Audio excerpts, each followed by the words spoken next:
Olá para você que caiu de paraquedas aqui nesse vídeo, seja muito bem-vindo ao Padrão 11 e vamos falar sobre São Paulo e Portuguesa pela terceira rodada do Campeonato Paulista. O tricolor, que venceu a Lusa por 1 a 0 e está 100% invicto em casa. Começando então pelas escalações, o São Paulo que em 3 jogos pôs 3 escalações diferentes, ou seja, foram vários jogadores que jogaram, tiveram a oportunidade de jogar nesses 3 jogos. O Thiago Carpini está rodando o time e vendo quais peças se encaixam melhor no início dessa temporada, né? Claro, ele mantém a base do time do Dorival Júnior, mas sim está fazendo algumas modificações. No primeiro jogo você teve mais o time em si do São Paulo, na temporada passada. No segundo jogo ele já colocou uma formação diferente com 3 zagueiros e alguns jogadores também diferentes. E ontem ele também colocou alguns jogadores diferentes, né? A gente teve a volta do Arboleda, que por sinal jogou muito bem. Ele mudou a dupla de volantes, colocou o Luiz Gustavo e o Bobadilha no lugar do Alisson e do Pablo Maia. Além de mexer também no meio de campo, né? Colocando o Nicão, o Galopo, o Luciano e o Caleri.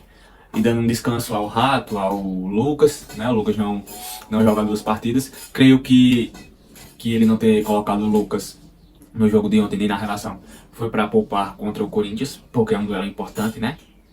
Então eu acho que ele poupou alguns jogadores.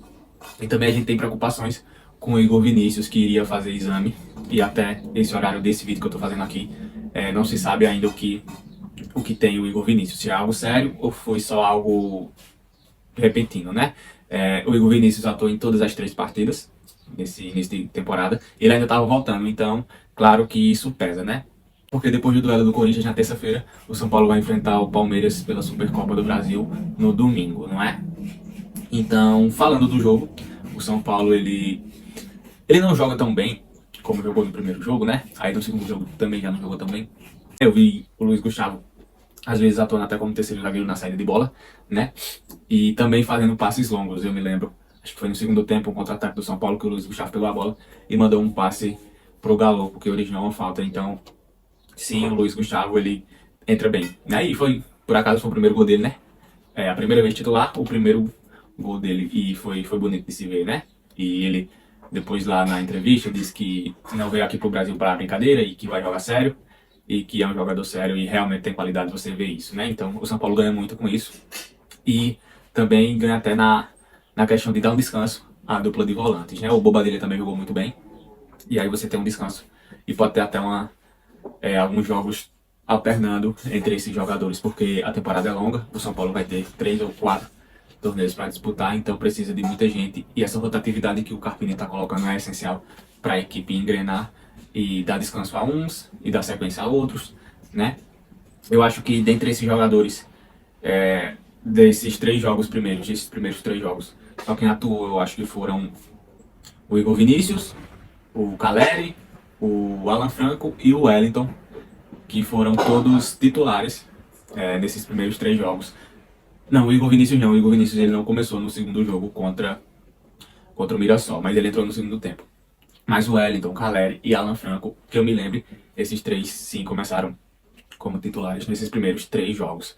O São Paulo ele não fez um jogo primoroso, né? Mas tá no Morumbi, está em casa, tá com casa cheia. E o São Paulo é muito forte em casa, né? E fez o jogo que pôde.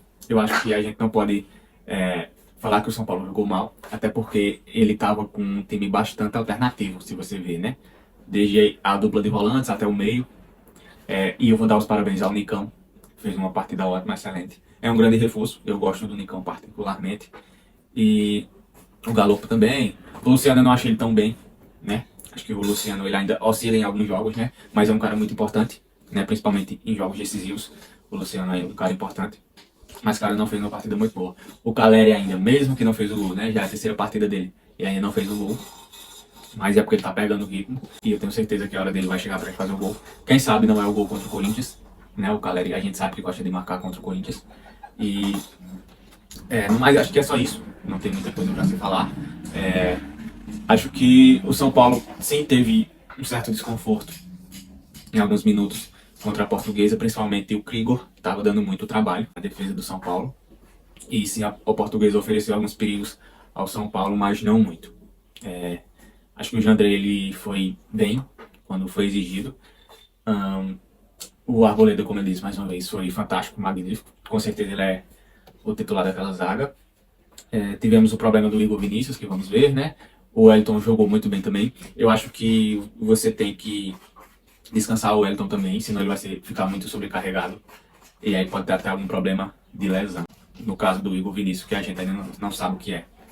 Mas eu acho que depois desse jogo contra o Corinthians e depois desse jogo contra o Palmeiras, eu acho que o Carpini tem que dar um descanso, pelo menos, não colocando o Wellington como titular no próximo jogo depois do Palmeiras. Porque você tem o Patrick, que coloca o moleque pra jogar, pra ele pegar a sequência, e o Moreira também entrou muito bem.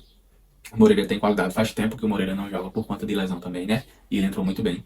E são dois jovens laterais que têm muito futuro, né? O Patrick e o Moreira. Então eu acho que eu daria um descanso ao Wellington e ao Igor Vinícius, até porque também o Rafinha deve estar voltando já nesses dias, junto com o Rames e enfim. Entender muito é só isso. Acho que não tem muito o que eu falar desse jogo, né? O São Paulo ele ganhou, ele venceu na sua casa, no Morumbis. Não jogou tão bem, mas também porque estava com um time alternativo. Mas o time alternativo correspondeu às expectativas. E ele vai gigante para esse confronto contra o Corinthians na Neoquímica Arena, né? O Corinthians vem de derrota para o São Bernardo ontem. O interessante é que o São Bernardo perdeu o jogador aos 13, 14 minutos do primeiro tempo. Depois fez o gol ainda no primeiro tempo. E o Corinthians teve praticamente a metade do primeiro tempo e todos o segundo tempo para marcar o gol e não conseguiu, né? Eu vi também que o juiz deu 11 minutos de acréscimos para esse jogo do São Bernardo contra o Corinthians e o Corinthians não conseguiu marcar. Então o Corinthians vai vir para uma pressão para esse jogo, né? Perdeu. Agora são 2 derrotas e 1 vitória no Campeonato Paulista, enquanto o São Paulo vem de 2 vitórias e 1 empate também no Paulistão. Então o São Paulo vem grande para esse duelo, a gente sabe que não é fácil. O Corinthians em casa é muito forte e, claro, é clássico, né? E tem aquela questão de tabu e coisa e tal. E eu espero que seja um jogaço.